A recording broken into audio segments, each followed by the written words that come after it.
बिस्मिल्लाहिर्रहमानिर्रहीम। मुल्क को मजहब से नहीं चलता है, मुल्क मोहब्बत से चला करता है। मुल्क के लिए भाईचारगी जरूरी है। जब ये मुल्क गुलाम था तो किसी एक मजहब ने नहीं बल्कि जितने भी मजाहिब इस हिंदुस्तान से मोहब्बत करते थे तमाम ने अपनी जानों को कुर्बान करके गोरों के हाथों से इस मुल्क को आज़ाद कराया। मैं सिर्फ बेंगलोर या हमारे मंसूर अली खान साहब बेंगलोर सेंट्रल से खड़े हैं, मैं इन्हीं के लिए नहीं बल्कि यहाँ से मरकज़ अहले सुन्नत जामिया हज़रत बिलाल के बैनर तले से मैं पूरे मुल्क को ये दावत देना चाहूँगा कि मुल्क के हालात जिस कगार पर आ चुके हैं, सिर्फ मजहब को लेकर लड़ाई झगड़े कराने के बाद जो मुल्क को कमज़ोर किया जा रहा है, इसे हर पार्टी जानती है, हर मजहब के लोग जानते हैं और पहचानते हैं। मैं पूरे मुल्क के तमाम मजाहिब के लोगों से गुजारिश करूंगा कि अगर इस मुल्क में हमें अमन सलामती चाहिए, अमन सुकून चाहिए, तो हमें एक दूसरे के साथ मोहब्बत के साथ मजहब को न लेकर अपने मुल्क की सलामती के लिए काम करना होगा। हमने हर वक्त अपनी जबान खोलकर बात की है और आज हम भी कहेंगे कि अगर खामोश रहेंगे तो फिर 10 साल नहीं, उसके बाद 20 साल तक भी ये परेशानियां हमें झेलनी होंगी। तो जबान को भी खोलना होगा, मेहनत भी करना होगा, कोशिश भी करनी होगी। जो बरसरे इख्तिदार पार्टी इसको हटाने के लिए मुल्क के तमाम मजाहिब के लोग एक साथ जमा होकर इस मुल्क को ताकतवर बनाने के लिए तमाम को आगे आना होगा। और बिलखुसूस रियासत कर्नाटक में जो अभी कांग्रेस हुकूमत है, इस हुकूमत की भी जिम्मेदारी है कि जिस आपने जज्बे के साथ, जिस शौक के साथ आपने विधानसभा का यहां पर इलेक्शन हुआ, तो उसी जोश और जज्बे के साथ एमपी के इलेक्शन भी होना चाहिए। वोट्स की इसका जो 4 लाख वोट्स के आसपास में आता है माइनॉरिटीज के, लेकिन 50% से भी ज्यादा वोटर घर से बाहर निकल के जाकर वोट नहीं डालते। आप कौम को क्या मैसेज देना चाहेंगे कि हमारा वोट कितना जरूरी है इस इलेक्शन में हमारे वजूद को बचाने के लिए? क्या मैं उसी सवाल पर आ रहा था कि जिस तरह से काउंसलर की एक जिम्मेदारी होती है, जब वो इलेक्शन लड़ने आते हैं तो पूरे दिन रात एक कर कर अपने इलेक्शन को जीतने की कोशिश करते हैं। ऐसी एमएलए का इलेक्शन आता है तो एमएलए की उनकी पूरी टीम रात दिन काम करके उनको जिताकर उनको यानी दम लेती है। तो इसी तरीके से एक एमपी, इससे मुल्क चलता है, काउंसलर से एक मोहल्ला चलता है, एमएलए से एक इलाका चलता है, लेकिन एमपी की वो सीटें किससे पूरा मुल्क चलता है।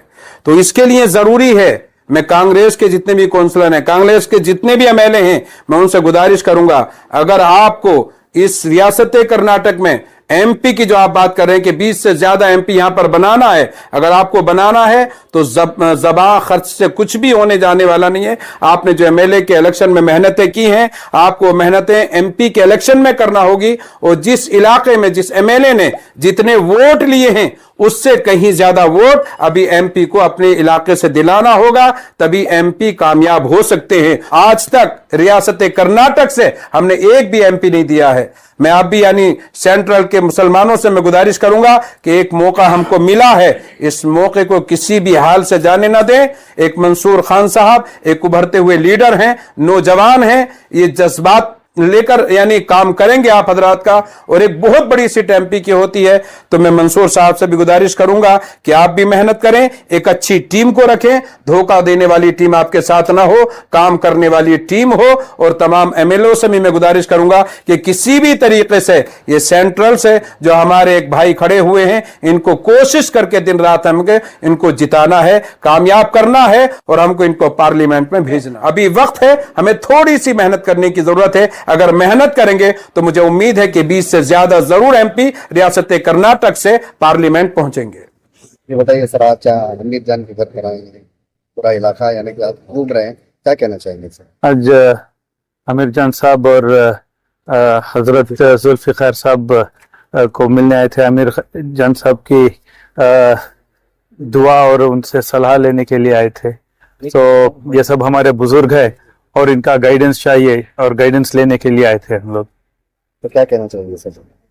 यही अब इलेक्शन है, हम सबका ताउन चाहिए और उन सबकी दुआ चाहिए। और वो सब लोग एक्सपीरियंस लोग हैं, कई इलेक्शन देखे हैं और उनके एक्सपीरियंस पे काउंट करने के लिए आए। दुआओं के साथ साथ मौलाना ने वोट की अहमियत पर भी जो रोशनी डाली है। अक्सर ये होता है कि एमएलए इलेक्शन हो या कॉर्पोरेशन इलेक्शन हो, पोलिंग परसेंटेज खासतौर से अपनी तबके का, माइनॉरिटीज का पोलिंग परसेंटेज अच्छा बेहतर होता है, लेकिन जहां पर नेशनल इलेक्शन एमपी इलेक्शन में जो पोलिंग परसेंटेज कम हो जाता है, उसको इंक्रीज करने के लिए क्या इकदाम दिए गए हैं? ये जो होनी है, हालांकि पार्लियामेंट्री इलेक्शन में भी ज्यादा तादाद पे पोलिंग होनी चाहिए, इसीलिए हम कौम को भी थोड़ा एडुकेट करना चाहिए कि कितनी अहमियत है। आज मुल्क के हालात आप देख लें तो माइनॉरिटी मुस्लिम नुमाइंदा पार्लियामेंट में बहुत ही कम बचे हुए हैं।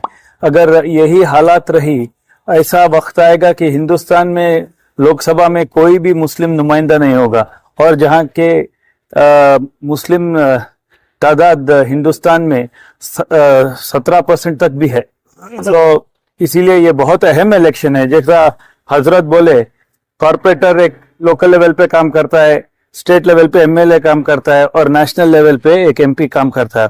और एमपी का काम क्या है? पॉलिसी बनाना, पार्लियामेंट में लॉ कॉन्स्टिट्यूशन बचाना है। सो इसीलिए अगर हम लोग जज्बे से आके वोट ना करें तो ये ना सिर्फ हमारे कौम को धक्का पड़ेगा, पूरे मुल्क को भी धक्का पड़ेगा। इससे इलेक्शन में भी ज्यादा तादाद पे पोलिंग होनी चाहिए, इसीलिए हम कौम को भी थोड़ा एडुकेट करना चाहिए कि कितनी अहमियत है। आज मुल्क के हालात आप देख लें तो माइनॉरिटी मुस्लिम नुमाइंदा पार्लियामेंट में बहुत ही कम बचे हुए हैं।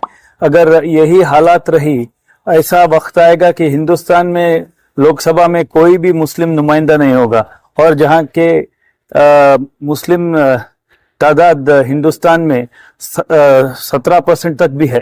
तो इसीलिए ये बहुत अहम इलेक्शन है। जैसा हजरत बोले, कॉर्पोरेटर एक लोकल लेवल पे काम करता है, स्टेट लेवल पे एमएलए काम करता है, और नेशनल लेवल पे एक एमपी काम करता है। और एमपी का काम क्या है? पॉलिसी बनाना, पार्लियामेंट में लॉ कॉन्स्टिट्यूशन बचाना है। सो इसीलिए अगर हम लोग जज्बे से आके वोट ना करें तो ये ना